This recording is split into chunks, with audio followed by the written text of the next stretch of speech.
It's January 24th here in North Florida. It's been pretty cold. You can see the bird bath has ice on top of it right now still. It's getting close to noon. It's had a little freeze damage. You can see these calamondins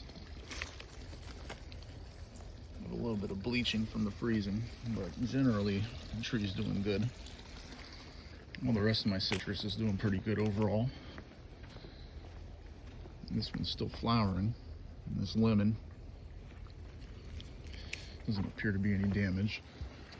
My papayas, the trees don't look like they're damaged themselves, but the foliage definitely is. If we were to get into the 20s, then the trees themselves would be damaged pretty bad. I'm interested to see what happens with the fruit on all these. I haven't had anything ripen in the last month, basically. If it were warmer out, I think I would have had some more fruit to eat. Maybe the last 3 weeks.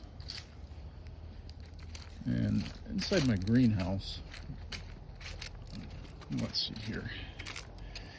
My jackfruit is getting a little bit of damage.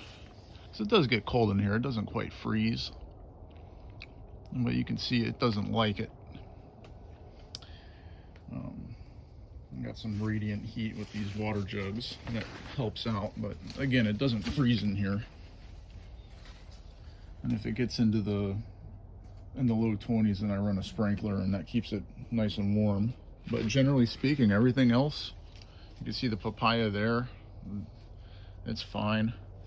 Bananas are fine. Mango. I have another jackfruit there in the corner. You can see it, its leaves are a little brown, so they're a little more sensitive than the rest of the tropicals.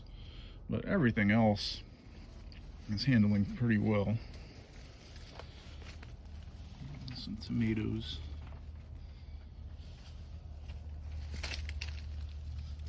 Here's a lime graft. It's doing well. Yeah, I just wanted to post a video for you guys. Take care.